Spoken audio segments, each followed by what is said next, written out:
Okay, so kung bago ka lang nagmomotor o gusto mong magmotorsiklo and you're thinking of buying a motorcycle na may clutch, okay? So kung first time niyo magmomotor at kailan gusto niyo ng de-clutch, well, this is the video for you. I will explain ko sa inyo yung mga step by step process and kung paano niyo mas mapapadali matuto magmotor gamit ng motorsiklo na manual or de-clutch, okay? Para to sa mga newbie or baguhan na gustong magmotorsiklo, okay? Yun. Okay, so first thing to do, siyempre kailangan nyo ng motorsiklo na merong clutch, okay?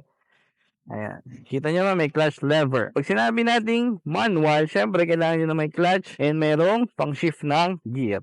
Dito katulad ng mga scooter na tinatawag natin mga automatic motorcycle. So kailangan nyo ng motorsiklo na de-clutch. The next thing na kailangan nyo is yung kalsada na ganito. Walang tao, walang sasakyan, wala na masyadong dumadaan, o walang kahit ano. Kita nyo naman medyo gubatan pa siya. And, ito guys, maganda. Straight line siya, diretso lang siya. Okay? Yan yung kailangan or ideal sa mga bagong nag-aaral ng pagmumotor siklo. Huwag kayong mag-practice sa highway kung gusto nyong humaba ang buhay ninyo. Ayan.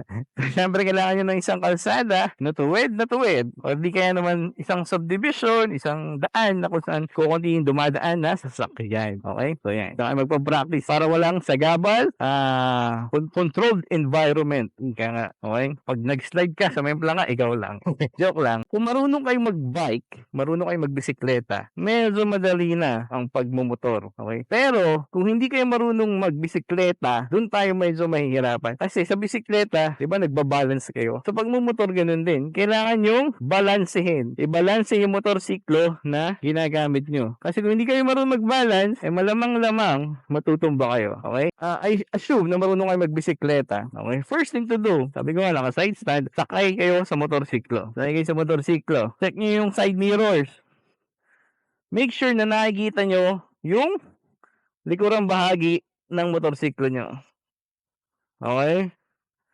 Yun ang importante, side mirrors. Kahit saan nakapwesto yan, kaya dito sa taas, kaya dito sa gilid, o kaya dito sa ilalim, as long as kita nyo yung nasa likuran ninyo. Okay? So yan, ayusin nyo, tama nyo yung side mirrors. Eto. Make sure na itry nyong itayo yung motorsiklo nyo. Wala sa side stand. Kita nyo naman, I'm 5'4" sa height, okay? Nakatipto ako. Ayan, magkabila.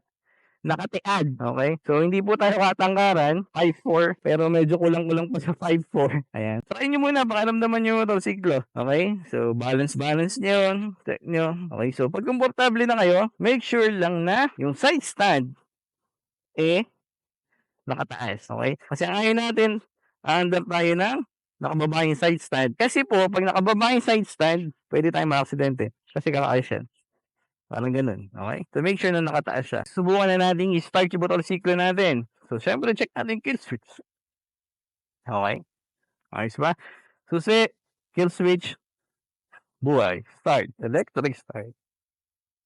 Yan. Okay, so start na. Okay, ito yung pinakamahirap sa pagmumotorsiklo na parte. Yung part na nakatigil ka at aandar ka. From stationary to moving. Yan yung pinakamahirap na parte sa motor, sa pagpapaandar ng motorsiklo. Okay? Kasi dito mag-uumpisa yung pagbabalanse nyo, pagtitimpla nyo ng silinyador, pagtitimpla nyo ng clutch ng motorsiklo nyo. Okay? So, start nyo na yung motorsiklo nyo. The next thing to do is yung clutch. Okay, clutch. Ito, clutch.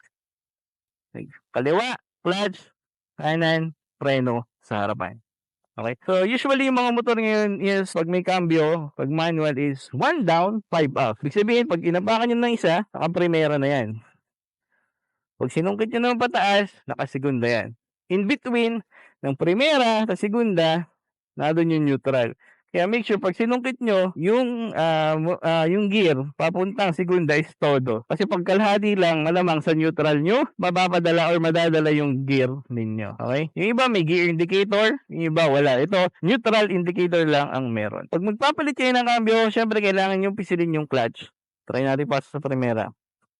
Ayan, naka-primera ako ngayon. So, paano natin paandarin yung motorsiklo natin? Nakakapisil ka sa clutch, wag na wag mong biglang bibitawhan yung clutch mo. Kasi pag binitawan mo si clutch, mamamatay ang motorsiklo mo or pwede kang matumba or ma-out of balance. Kasi bigla siyang kakajot.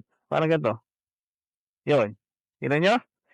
bigla siyang nagha-hop, jumajump. So, kung hindi kayo sanay malamang baka kayo matumba 'pag nangyari yun. Okey, so anong gagawin niyo? Paano paandarin ang motorsiklo ng may clutch? Ganito ang gagawin niyo, yung clutch niyo naka-full press kayo, pisil na pisil niyo. Try niyong unti-unting iangat yung inyong clutch lever. Mararamdaman niyo parang umaandar unti-unti yung motorsiklo niyo tulad nito, 'di ba? Pisil mo, try mo. Iangat niyo ng konti ulit, mararamdaman mong tumatakbo, okey? So, lakad-lakad lang kayo. Kaya dapat nakaalala yung dalawang paa niyo sa magkabilang gilid, okey? Angat niyo, ayan. So, kita niyo parang naglalakad lang ako, hindi ko inaangat ng todo yung clutch lever ko, pero umaandar lang kanya yung motorsiklo mo. Hindi ko kailangan ng nakahapak or nakapisil or nakasilinyador kayo. Aandar at aandar siya ng pakonti-konti, okey? So, paulit-ulitin niyo lang, kaya nga I highly suggest straight road with no people around, with no cars. Silin niyo, andar siya ng konti, ayan. Dahan-dahan lang yung pag-angat nung, clutch lever para hindi kayo mamatayan, okey? So, yan, pakiramdaman niyo lang. Once komportable na kayo sa ginagawa niyo, dun naman papasok si silinyador.